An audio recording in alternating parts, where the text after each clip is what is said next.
Max Arfsten opened the scoring in the 5th minute in the Crew's match against the Philadelphia Union, capitalizing on some questionable defense to slot it past 3-time MLS Goalkeeper of the Year, Andre Blake. But it isn't how Max scored here that is interesting, but where he was playing.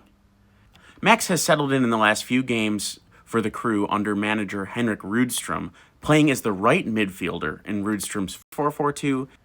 This is quite a bit different from Max's use in the U.S. men's national team, where Mauricio Pochettino has typically used him as a left side defender, either as a pure left back or as a left wing back. And listen, I know Max Arfsten is a divisive player in national team circles, and my bias on the table here, I am a Columbus Crew supporter.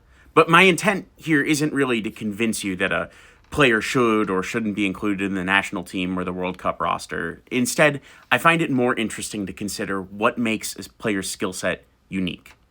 Every player is good at some things and weak at others. It isn't as simple as a player having a score and the higher scored player is better. Reality is more complex.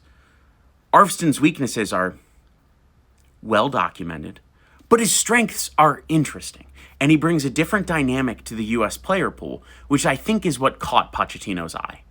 Arfsten's role has evolved significantly throughout his career. In high school, you can see him listed as a midfielder who scored 51 goals in a season. Highlights from his time at UC Davis show him just about in every attacking role: left wing, right wing, and center forward. He joined San Jose in MLS Next Pro, where he's listed as a forward and seemed to play a similar mix of wing and center forward. But when he moves to the Columbus Crew is where his position evolves even more. He spends most of his first year with the Crew on the bench, but occasionally gets some minutes at right and left wing back in Wilfried Nancy's 3-4-3. Nancy's teams defended in a back five, and so Arfsten had defensive responsibilities, but typically had the coverage of left center back Maldi Amundsen, a converted left back himself, who had the speed and the defensive acumen to cover for Max. Arfsten was allowed to press or play aggressive out of possession, and was rarely the last defender before the goal.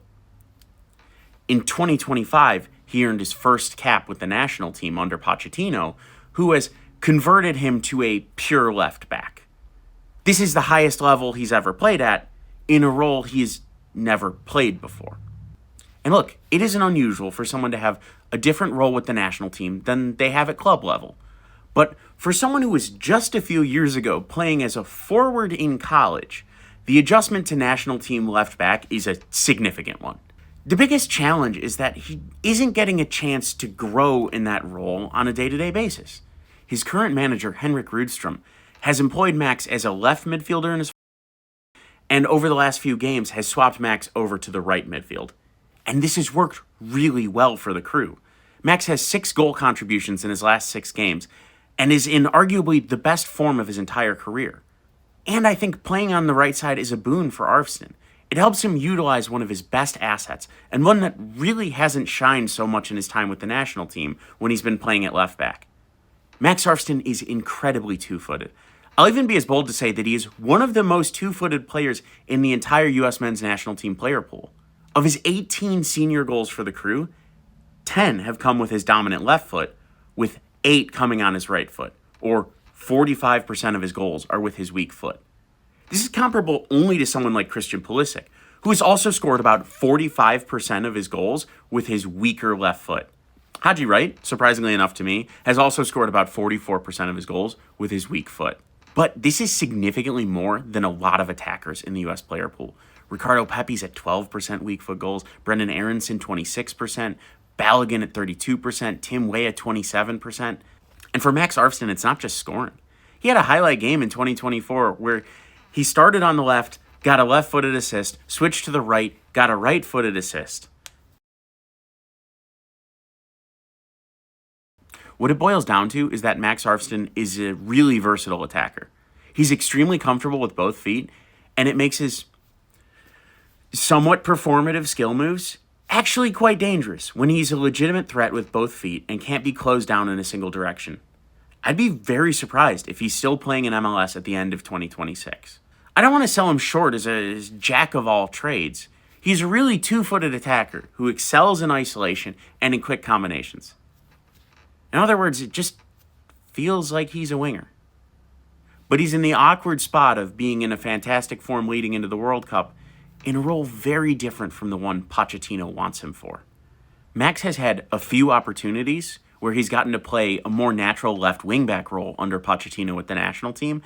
Pochettino has experimented with a back three and playing with these wingbacks where Max is a really natural fit.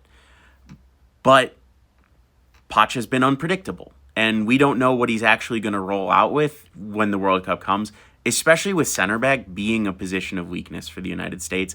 It's hard to play a back five, though I would argue they have looked better when they have employed that. My expectation is that he will be on the World Cup roster, and part of me is excited. I think he does bring a skill set that sets him apart from other attackers in the U.S. player pool. I just fear he won't be asked to utilize any of that, and will instead be put into a role that emphasizes his weaknesses rather than highlights his strengths. Let me know if you liked this video. If there's any areas you want me to dive deeper in on Max, on the crew, or on the U.S. men's national team. I love digging deeper, and I feel like I could have gone even more tactical in this one. This has been Soccer with Sam. Thank you for watching. Save the Vancouver Whitecaps.